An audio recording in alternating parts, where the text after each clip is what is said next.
Welcome back to Yang Daily. I'll be your host, Alex Cheney, bringing you all the Yang news you need to live your life right. Happy Valentine's Day! I hope yours went better than mine. Started off great, lots of snow the night before. My girlfriend and I went out to build a sledding track in the backyard. We made a few runs down the hill. It was super fun. And then I got nauseous and threw up. And no, that is not a normal reaction for me. In light of my having a headache the night before, which is fairly normal, and also learning that the rest of the House members all got headaches this week as well, it might be COVID. On the other hand, it might have just been that I failed to eat more than French toast the prior day. Not sure. At the moment, I feel alright, and I did still get some almond roca out of it, so that's good. So I'm in quarantine right now until I can get tested and be sure that I don't have it. Not the best development for the holiday. Anyway, I'll probably be doing a shorter episode this week, maybe even skipping a day or two because I'm trying to take it a bit easy and it may impinge on the podcast somewhat. Hope you understand. Quick shout out to our Tier 3 patrons, Peter Park, Shay Meehan, and Nathan Stankowski, as well as all our other patrons. You keep us all informed and engaged. If any of you out there want to join these advocates of humanity first and independent journalism, head on over to patreon.com/YangDaily. It would only take a couple of bucks a month from each listener to keep this podcast and community going and growing into the future. Now on to the news. Well, the trial is over and the voting sadly went as predicted. 86% of Republicans voted to acquit Trump, again leaving us 10 votes short of the 67 needed to convict. This time they have broken not just their duty as senators, but explicitly broken their commitment to democracy by allowing an attack on the founding American principle of peaceful transfers of power via vote by the people to go unpunished. 7 Republicans did vote to convict. Sadly, the largest bipartisan impeachment conviction vote in American history so far. Those 7 are Burr, Cassidy, Collins, Murkowski, Romney, Sass, and Toomey. Are these the only Republican senators with the moral fiber to follow their constitutional oath? Not even that rosy, I'm afraid. There's something else that unites them. Each of them are either retiring or just won re-election, putting them in the position of not having to face the voters for at least 6 years.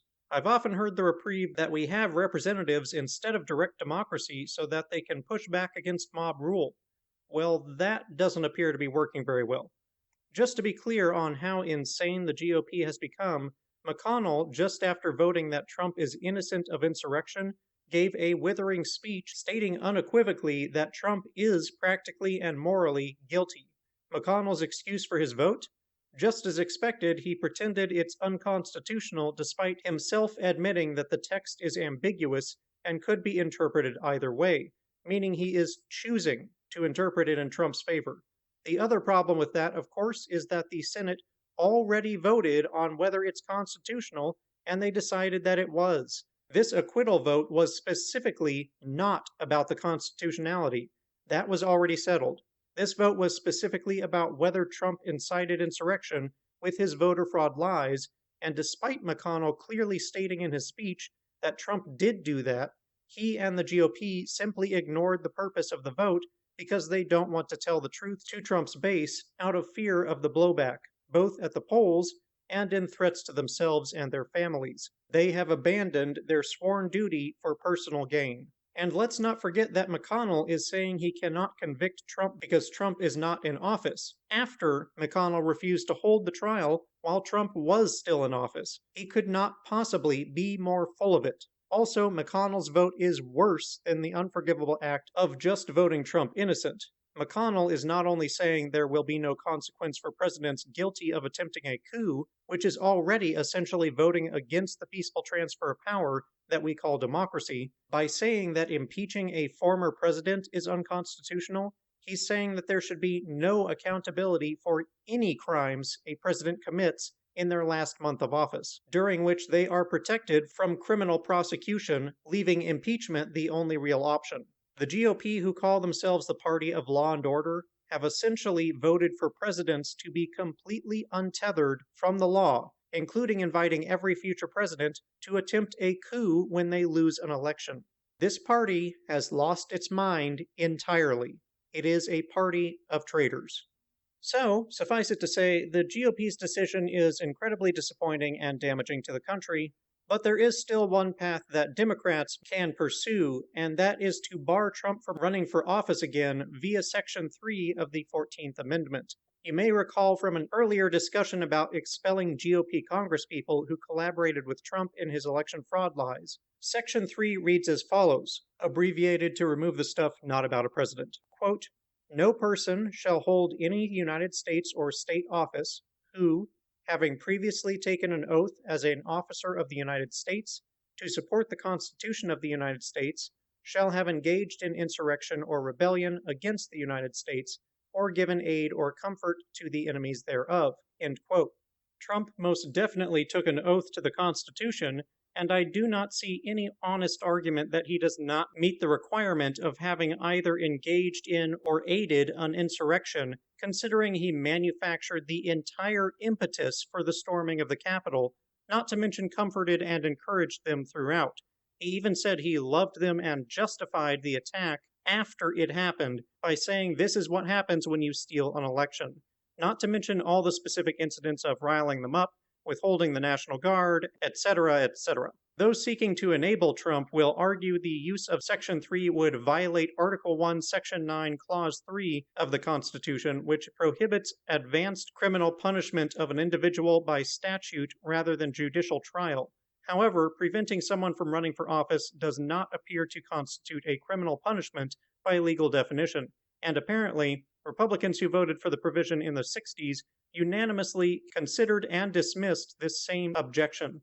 You may ask, why waste time on this when the GOP have already proved complicit in Trump's crimes and unwilling to hold him to account? The answer is that bipartisan support is not required for enacting Section 3, which only requires a simple majority, not a supermajority. Democrats alone could bar Trump from ever holding public office again.